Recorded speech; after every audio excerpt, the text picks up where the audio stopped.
इन शहर सां उन शख़्सियत के स्टेज ते अचण जी दावत ॾींदुसि जंहिं पंहिंजी सॼी ज़िंदगी पंहिंजी जेका लाइफ आहे उहा जेका आहे सिंधी ॿोलीअ खे अर्पी आहे। राति ॾिसो था छो न चओ था आहे राति ॾीओ घुरिजे छो न घुरो था छाहे बात हीणा नायो छो था एॾो घबरायो ॾोह त नाहे।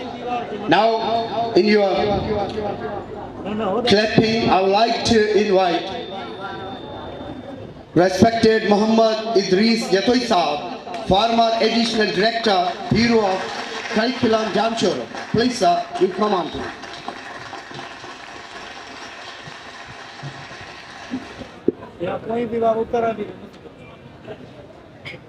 गभरू गाढ़ा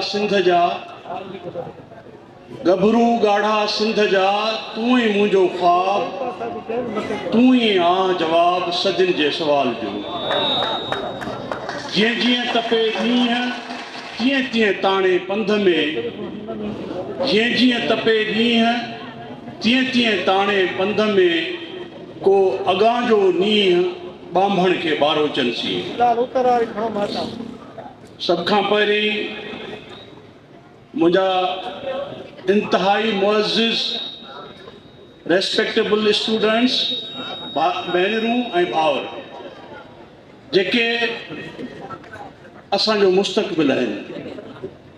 अवीं असांजो अॼु आयो अवीं असांजो सुभाणे आयो।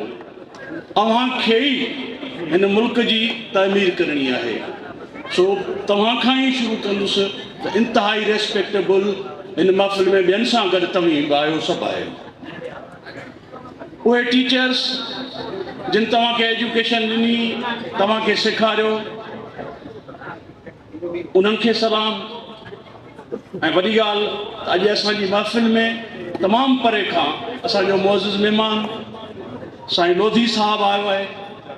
हमें तो एक ही लोधी याद है अब तक, वो था अब्दुल करीम लोधी जिसने पूरी सिंध की एक लोधी साहब वह शख्सियत हुई सिंध जी जैं सिंध में इंतज़ामी तारीख़ जो है गुड गवर्नेंस जो उनका वधिक मिसाल सिंध अञा ताईं पैदा न करे सकी है। तो यकीनन आप भी उनके इन कदम पे चलते होंगे। पहली आपसे मुलाकात है। साईं इन इदारे के जा मुंतज़िम असांजो साईं शबीर मेमून साहब, असांजा 3 कॉलेज हैदराबाद जा मिठाई जा प्रिंसिपल साईं ज़मीर हुसैन लांगा, साईं नज़ीर हुसैन शाह, साईं यूसुफ साहब, साईं मोहसिन शाह, असांजा प्यारा दोस्त उस्ताद साईं शमसदीन। ॻाल्हि इहा आहे त अॼु तव्हांजी हिकिड़ो अहम ॾींहुं आहे जेको डॉक्टर साहब हिते जेका तकरीर रखी आहे। सो पाण सां ॻाल्हाईंदासीं त तव्हां मां ही जेके सक्सेसफुल स्टूडेंट आहिनि उन्हनि खे त मुबारकबाद आहे।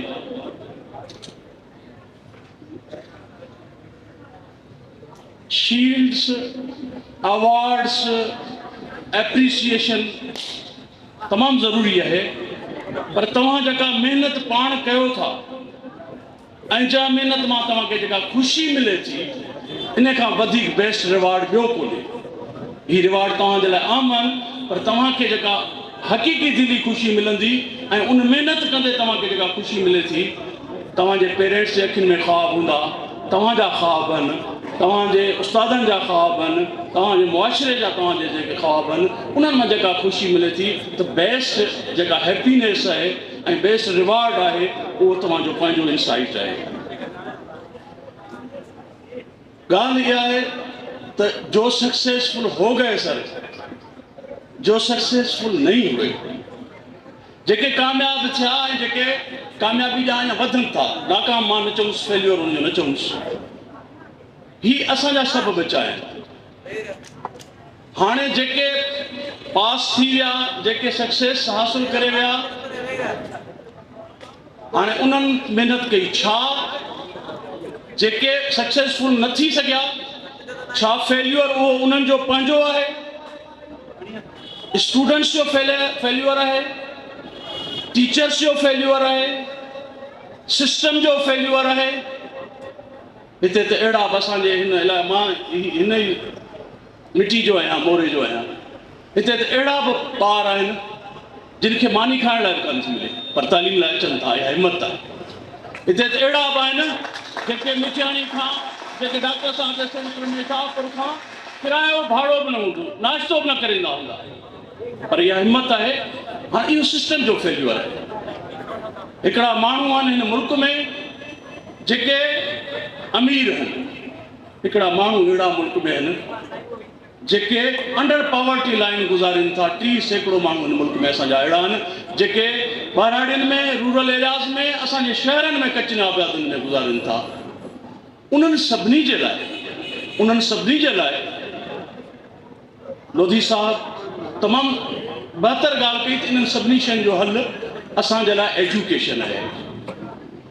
एजुकेशन जहिड़ो ॿियो को हथियार न आहे। एजुकेशन जे ज़रिए ई इहो सॼा जेके बि नाइंसाफ़ियूं आहिनि, अनइक्वलिटी आहे सिस्टम जी, असांजी उन सभिनी खे असां तालीम जे ज़रिए ई बहितर करे सघूं था। सो तव्हां सभिनी खे कोशिशि करणी आहे, असां सभिनी खे, जिते टीचर्स जी पेडागाजी जो फेल्यूअर आहे, टीचर्स पाण खे रिवाइज़ कनि, जिते उन्हनि जो को रोल आहे। जिते पेरेंट्स जो रोल जो फेल्यूअर आहे उहे अदा कनि, जिते सिस्टम जो, गवर्नमेंट्स जो फेल्यूअर आहे उहे पाण खे बहितर कनि। असांजे नए नस्ल जो, हिननि तव्हांजो को ॾोह वॾो कोन्हे। तव्हांजो ॾोह रुगो इहो थींदो जेकॾहिं महिनत न कंदो। तव्हां महिनत कयो, कामयाबी तव्हांजे लाइ तव्हांजा कदम चुमंदी। हीअ धरती छा आसमान फतेह कंदो। दुनिया तब्दील थी चुकी आहे बाबा। माण्हू, क़ौमूं दुनिया जूं धरती फतेह करे आसमान ऐं स्पेस फतेह करण ॾांहुं पिया वञनि। इन दुनिया में असां रहूं पिया। हाणे इन दुनिया में असांखे मुक़ाबिलो करिणो आहे। ऐं इन सिलसिले में तव्हां जेकी बि हीअ मिसाण कॉलेज मोरो, हीअ असांजे वॾड़नि इदारा ठाहिया। डॉक्टर साहिब त तमामु तव्हांखे सुठो पस मंज़र ॿुधायो। नौशरो मदरसो असांजो पुराणो आहे। नौशरे मदरसे जिस जज साहब का बात करते हैं, ये इसी स्कूल में, नौशरे मदरसे में, गवर्नमेंट में जस्टिस मेमून साहब, बचल मेमून ऐं मोहम्मद बख्श मेमून। एस मज़हर काज़ी हितां पैदा थियो। मोरो खे वठूं था। एस मज़हर काज़ी हितां पैदा थियो। हितां तव्हांजे CSS जो टॉप पोजीशन होल्डर इमदाद रज़ा सीहड़ हितां टॉप CSS में उन पोजीशन कयो। हितां कामयाब इंसान पैदा थिया। कराची के ही शहर उहो आहे जहाँ कराची के पहिरियों मेयर मुस्लमान मेयर काज़ी खुदा बख्श ॾिनो। ही शहर उहो आहे। सो ऐं ही नौशहरे जो सॼो साहती जो खितो, नौशहरे जो सॼो साहती जो खितो, ही सॼी रीजन साईं ॿुधायो त असांजा अलीगढ़ अली हुआ केतिरा प्रोफेसर अली नवाज़ जतोई, जेको लिसानियात में PhD हो, लंडन यूनिवर्सिटी जो पहिरियों पाकिस्तान जो PhD आहे, ऐं ख़ासि तौर सिंधी लैंग्वेज में, जंहिं सिंधी यूनिवर्सिटी जो फाउंडर जेको आहे उहो हेड ऑफ डिपार्टमेंट थियो। ऐं उन दौर में उहो ग़रीब ॿार हुआ, कचे जा ॿार हुआ, कचे जा, पंहिंजे कचे जा। त हिते त डॉक्टर अब्दुल गफ़ार जतोई वॾो माण्हू हो, पर पंहिंजी जाइ ते उन पहिरियों पाकिस्तान में ओपन हार्ट सर्जरी कयो। ओपन हार्ट सर्जरी जो डॉक्टर जेकॾहिं ओपन पहिरियों दफ़ो दिलि जो ऑपरेशन कयो, उहे हिन खिते जा माण्हू आहिनि। हीउ खितो वॾो ज़ख़ेज़ आहे। अलीग छा ऑक्सफोर्ड यूनिवर्सिटी में तव्हांखे भिरिया तव्हांजे इलाइक़े जो आहे। हशू केवल रमाणी पार्टीशन खां अॻु में ऑक्सफोर्ड यूनिवर्सिटी में पढ़णु वियो। सो दुनिया वसी आहे, दुनिया वसी आहे। हीअ डिस्ट्रिक्ट में तव्हां पहिरियों नंबर या ॿियो नंबर आहियो। असां तमामु ख़ुशी जी ॻाल्हि आहे। डिस्ट्रिक्ट में अचो, क्लास में अचो, पंहिंजे इदारे में अचो, तलके में अचो, पंहिंजे ॻोठ में अचो, तमामु सुठी ॻाल्हि आहे। पर दुनिया वसी आहे, उनजो मुक़ाबिलो ॾाढो वसी आहे। अॼु असांखे मुक़ाबिलो मोरे में वेही, नवां जतोई में वेही, शाहपुर जांजा में वेही, गचेरे में वेही, कमरदीन चांडे में वेही, सोनरी में वेही, दुनिया जे ॿियनि स्टूडेंट सां मुक़ाबिलो करणो थो पवे। इहा असांखे सहूलियतूं आहिनि या न आहिनि? हिकिड़ी कड़ी हक़ीक़त आहे त तव्हांजो मुक़ाबिलो हाणे दुबई में जेको ॿार वेठो आहे, जेको ॿार डेवलप्ड कंट्रीज़ में वेठो आहे, जेको अंडर डेवलप्ड कंट्रीज़ में आहे, ग्लोबलाइज़ेशन खां पोइ ऐं ही वर्ल्ड चेंज थियण खां पोइ सीनियर इहो आहे त तव्हांजो मुक़ाबिलो तमामु सख़्तु आहे। सो रुगो ज़िले में असांखे पहिरियों नंबर न अचिणो आहे पुट, मुंहिंजूं न्याणियूं, मुंहिंजूं भेणूं, असांखे सॼे दुनिया सां कम्पीट करिणो आहे। सिंध में कॉम्पिटिशन करणी आहे, पाकिस्तान असांजो मुल्क आहे, उनजी कॉम्पिटिशन आहे, दुनिया सां कॉम्पिटिशन करणी आहे। हींअर दुनिया इन हिस्से में डॉक्टर साहब बिल्कुलु हिकिड़ी सही ॻाल्हि कई त तव्हां इंटरमीडिएट कई आहे, हाणे इंटर करे आया हो उहो इदारो मुंहिंजा पुट मुंहिंजूं न्याणियूं इहो इदारो असांजे वॾड़नि जेको ठाहियो इहो ईअं कोन ठहियो। साईं अली बख़्शाह अलाह उनखे जन्नत नसीब करे, साईं काज़ी नज़ीर अलाह उनखे जन्नत नसीब करे, साईं नासिर मोराई अलाह उनखे जन्नत नसीब करे। इन्हनि शख़्सनि हिते किस्तो खणी मोरे में इहो इदारो ठाहियो हो। छा खणी? किस्तो खणी। वक़्त जे वॾनि माण्हुनि जी सपोर्ट कोन कई। इन शाही बाज़ार में नासिर मोराई किस्तो खयो बीठो, अली बख़्शाह किस्तो खयो बीठो ऐं इन्हनि मेरान कॉलेज मोरो जेको आहे न 70 जे 60 जे ज़माने में ठाहियो। इहे अदारा ईअं कोन ठहिया आहिनि, इहे अदारा असांजा पंहिंजा आहिनि, इहे अदारा असांजा पंहिंजा आहिनि। इहे गवर्नमेंट जा नौशर मदरसे खे असां कीअं विसारींदासीं? असां उन्हनि पीलनि स्कूलनि खे कीअं विसारी? इहे असांजा इदारा आहिनि। ऐं पब्लिक इहो 1990 में सॼो सीनियर चेंज थी वियो आहे। प्राइवेटाइज़ेशन जी लहर दुनिया सां गॾु हली आहे। प्राइवेटाइज़ेशन कंहिं मसइले जो हल कोन्हे, प्राइवेटाइज़ेशन सपोर्ट करे थी, नो डाउट, पर इहा तइलीम जो सॼो मामिलो आहे, इहा स्टेट जी रिस्पॉन्सिबिलिटी आहे। स्टेट खे सभु कुझु ॾियणो। असां वटि कानून ठहिया पिया आहिनि, पाकिस्तान जे सभिनी सूबनि इवन इस्लामाबाद में कानून ठहियो पियो आहे त को बि ॿारड़ो 5 खां 16 सालनि जो उनखे बेसिक ऐं कंपलसरी एजुकेशन ॾियणी आहे, उहा स्कूल खां ॿाहिरि न हुजे। पर असांजे लाइ दुख जी ॻाल्हि आहे, असांजे लाइ दुख जी ॻाल्हि आहे, असांखे अफ़सोस थो थिए असांजो मुल्क दुनिया में इन मामले में आउट ऑफ स्कूल चिल्ड्रन में तमामु सुठी पोज़ीशन में न आहे। असांजा अधु ते अधु ॿारड़ा स्कूल्स में न आहिनि।